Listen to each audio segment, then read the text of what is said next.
시어머니는 시집살이를 시키기로 작정을 한 것인지 하루도 빠짐없이 저를 불러댔어요. 그리고 저는 시어머니에게 오이, 소박이, 김치를 담그는 법을 배웠는데요. 시어머니는 제 옆에 바짝 붙어서는 자 봐라, 오이를 씻을 때는 굵은 소금을 이렇게 해서 빡빡 문질러서 흐르는 물에 깨끗하게 씻어야 한다. 자, 네가 한번 해보렴. 이러며 소금과 오이를 저에게 건넸어요. 오이와 소금을 건네받은 제가 시어머니를 따라 흉내를 내기 시작했는데 아직 서툴기만 한 그런 제가 영 마음에 들지 않는 것인지 시어머니가 그렇게 한쪽만 하지 말고 오이를 돌려가면서 해야지 라고 잔소리를 합니다. 저는 그런 시어머니의 말을 하나도 빠짐없이 듣기 위해 집중을 해야 하는데 그래야 하는데 자꾸만 눈물이 나와서 앞이 잘 보이지가 않습니다. 그런 저를 보면 시어머니가 아이고 또 울어? 아유 너를 어쩌면 좋니? 라고 핀잔 아닌 핀잔을 하고 저는 시어머니에게 어머님 저 못하겠어요. 저 정말 못하겠어요. 라고 하며 시댁을 나와버렸습니다. 그런 저를 보며 시어머니가 예 수연아 아유 저걸 어째 그래 어째 라고 나무라는 소리가 들려오는데 그런 저는 시어머니를 그냥 본체 만체 문 밖으로 나와버렸습니다. 하지만 흐르는 눈물이 멈출 생각을 하지 않고 가슴이 너무 답답하기만 했어요. 저는 얼마 전까지 직장을 다니던 사람이었어요. 대학을 졸업하자마자 들어간 회사를 참 성실하게 잘 다녔었는데 얼마 전에 시어머니 때문에 회사를 그만두게 되었어요. 회사를 그만두었다는 제 말을 들은 시어머니는 잘 다니던 회사를 왜 그만둬? 너 그 회사에서 꽤 인정도 받고 일도 좋아했잖아 라고 말을 했어요. 어머니 어떻게 그래요? 어머님이 지금 일하고 제가 눈물을 머금은 채 차마 말을 잇지 못했는데요. 내가 왜? 내가 뭐가? 라고 말을 하며 시어머니가 다시 한번 목소리를 높였지만 시어머니는 그러는 동안에도 제 손을 꼭 잡고 놓질 않고 있습니다. 제가 그런 시어머니의 마음을 어찌 모를까요? 어머니, 저 어머니와 조금 더 가까이 있고 싶어요. 어머니가 주신 김치가 세상에서 제일 맛있는데 그것도 배워야 하고 그리고 좀 쉬고도 싶고 라고 말했는데 요즘 저는 지금 무슨 말을 하는지도 잘 모르겠고 그냥 아무 말이나 하고 있는 것 같아요. 그런 제 말에 시어머니는 그게 무슨 말이야? 왜? 내가 아프니까 너 미안해서 그래서 그만둔 거지? 라고 제 말을 끝으로 어머니가 물었습니다. 그런 어머니의 말에 저는 고개만 저으고 대답도 하지 못하고 눈물만 흘리고 있었죠. 하려면 내 뱃속으로 낳은 자식들이 해야지. 네가 왜 고생을 하려고 해? 라고 시어머니가 다시 물었지만 저는 아무 말도 하지 못했어요. 그러나 시어머니는 항상 그랬어요. 강단 있고 현명 있고 착하셨습니다. 그런 시어머니를 보면 상견례 하던 때가 생각이 나요. 우리 친정은 딸이 3명이고 제일 막내 동생이 아들이었어요. 아들을 낳으려고 애를 4명이나 낳았다는데 결국 아들이 태어났고 부모님은 아들과 딸을 항상 차별했어요. 어느 정도였냐면요. 상견례를 하던 도중 우리 시어머니가 엄마에게 우리 아들이 그동안 자취하면서 가전제품 같은 건 다 사둬서 꼭 산다면 침대나 하나 사면 될 것 같아요. 나머지는 안 해도 될 거예요. 그리고 혼수도 다 생략할까 하는데 사돈 생각은 어떠신지요? 라고 물었는데요. 시어머니의 물음에 우리 엄마라는 사람이 돈 굳었네요. 괜찮아요. 라는 말을 했어요. 그런 엄마의 말에 시댁 가족들뿐만 아니라 우리 가족들도 얼굴이 붉게 달아올랐었어요. 엄마라는 사람은 항상 그랬거든요. 어떻게 하면 딸들의 돈을 빼앗아가서 아들한테 줄까 그 생각뿐이었거든요. 그때 당시 제 마음이 찢어지는 듯이 아팠어요. 엄마의 말을 듣고 있는 순간 시어머니가 진짜 잠시 눈이 마주쳤는데 저는 그냥 나가버릴까 하는 생각마저 들더라고요. 우리 부모님이 그렇게 창피하고 싫을 수가 없었어요. 그 밖에도 진짜 푼수가 따로 없구나 할 정도로 엄마의 생각 없는 말들은 계속되었고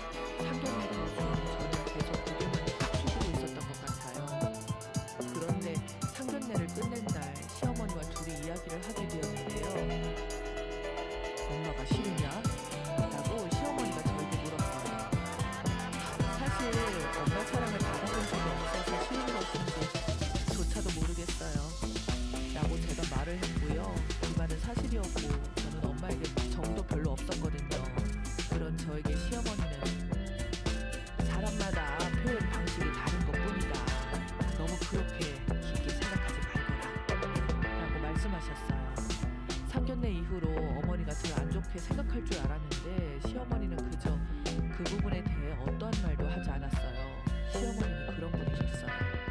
그냥 묵묵히 뒤에서 챙겨주고 보듬어주고 그랬어요. 제가 임신을 했을 때도 이상하게도 도토리묵이 그렇게 먹고 싶더라고요. 우리 시어머니가 음식을 정말 잘했거든요. 그런 시어머니가 결혼 후 가끔 도토리묵을 만들어주곤 했는데 그게 그렇게 먹고 싶었어요. 계속 정말 도토리묵이 눈앞에서 왔다 갔다 했는데 마트에서 사서 먹어보기로 했는데 시어머니가 직접 만들어준 것과는 맛이 너무 달랐어요. 그렇게 참다 어머니, 저 어머님의 만들어주신 도토리묵이 너무 먹고 싶어요 라고 시어머니에게 전화를 했어요. 그런 제 말에 시어머니는 그래? 그럼 내가 저녁에 만들어서 가지고 가마 라고 말을 하고는 정성껏 만들어서 우리 집으로 가지고 오기도 했어요. 도토리묵이 생각보다 손이 많이 가는 음식이었지만 시어머니는 귀찮은 내색 한 번 없이 항상 그렇게 챙겨줬어요. 그 뒤에도 저는 어머니, 오이 소박이 김치가 너무 먹고 싶어요. 해물파전도 먹고 싶어요 라고 수시로 말을 했지만 시어머니는 항상 음식을 준비해 주셨어요. 그러다 어느 날은 시어머니가 만들어준 잔치국수를 먹는데 갑자기 눈물이 왈칵 쏟아지는 거예요. 먹다가 가만히 생각해보니 입덧 중에 엄마가 만들어주었던 음식은 하나도 생각이 나지 않았어요.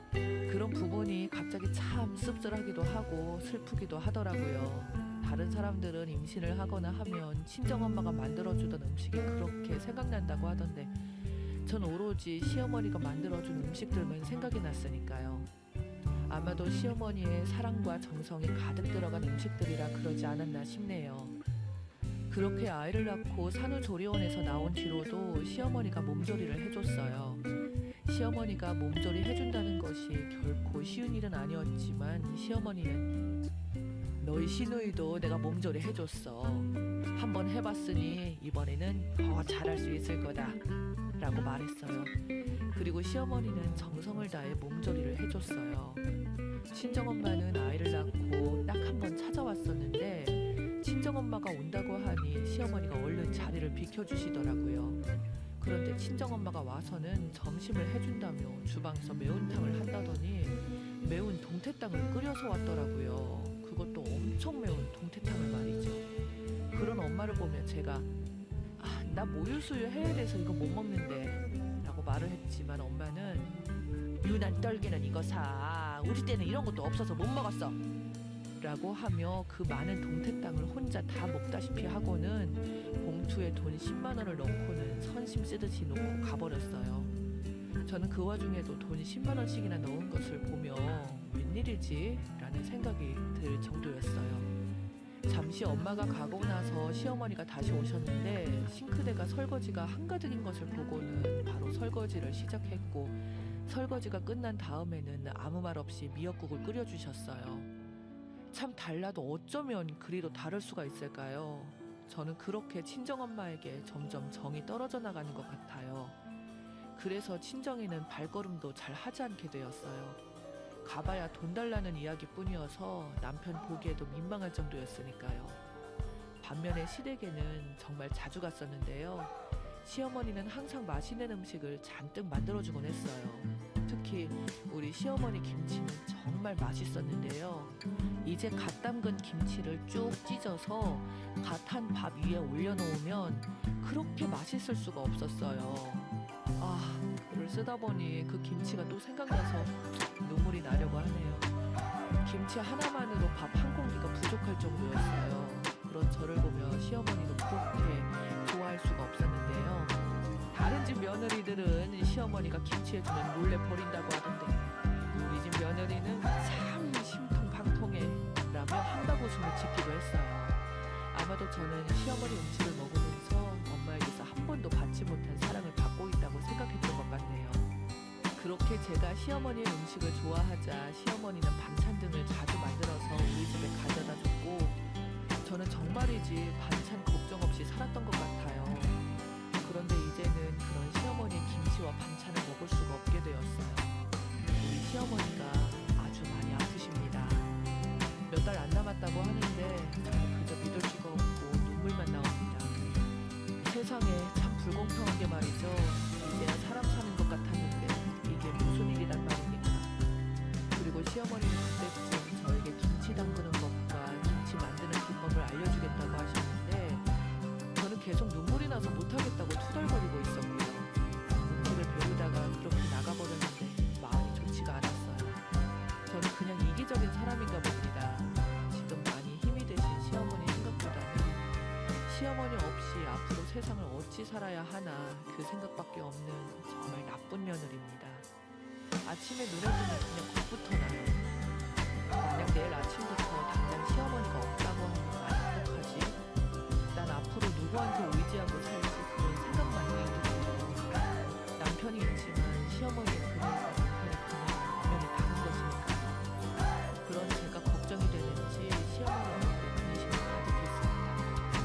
그리고 잠시 후에 제가 쭈뼛쭈뼛 다시 시댁에 들어갔는데 시어머니가 이미 오이소박이 김치를 마무리하고 있었고 얼굴이 많이 피곤하신지 조용히 침대에 누우셨습니다. 그리고 저도 그런 시어머니 옆에 조용히 누워서 시어머니 얼굴을 바라보는데 또다시 눈물이 앞을 가리네요.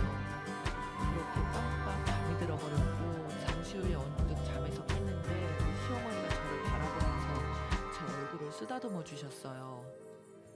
엄마 정이 없어서 내가 더 오래오래 사랑해 주려고 했는데 불쌍해서 어쩌누 라고 말을 합니다. 그 말에 제 눈에는 눈물이 비 오듯이 쏟아져 내렸고 시어머니가 조용히 아가 서로 부족한 것이 많았지만 네가 내 며느리여서 참 고마웠다 라고 말을 하십니다. 어머니는 항상 뭐가 그리도 고마운 것일까요? 제가 더 고맙다고 했는데 말이죠. 그리고 시어머니는 아프신 와중에도 음식 만드는 법을 저에게 전수해 주시느라 바쁘셨는데요.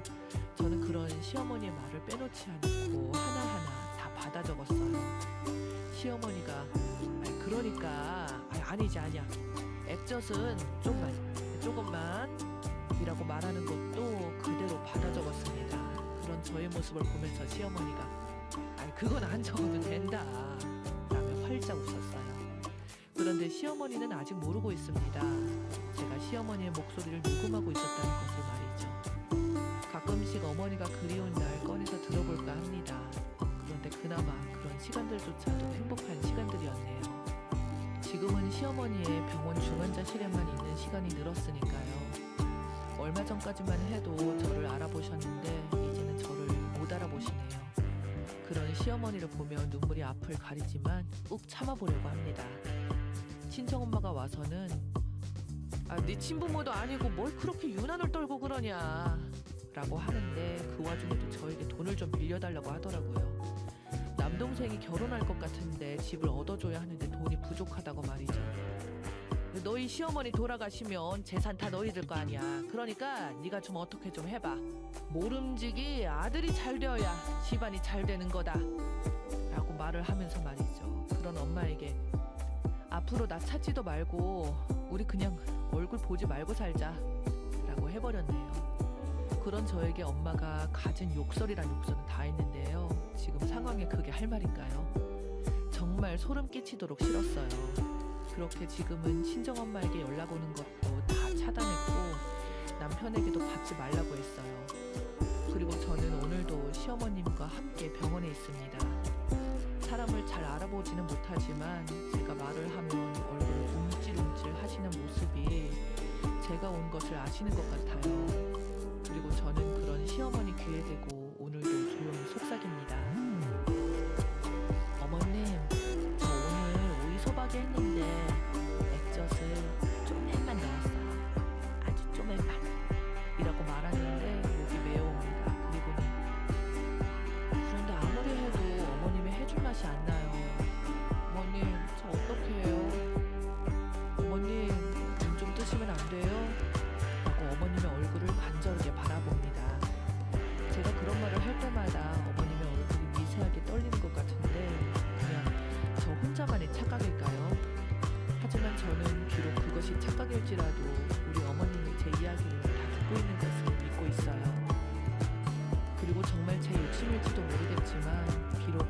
사실이지만 그냥 이대로 오래오래 있어만 주셨으면 좋겠는데 제 욕심이겠죠. 지금 어머님이 많이 힘이 드실 테니까요. 우리 착한 시어머님을 이제는 보내드려야 하는데 저는 무섭기만 합니다. 어머님 정말 많이 사랑해요. 어머님의 하나밖에 없는 철없는 며느리가 보냅니다.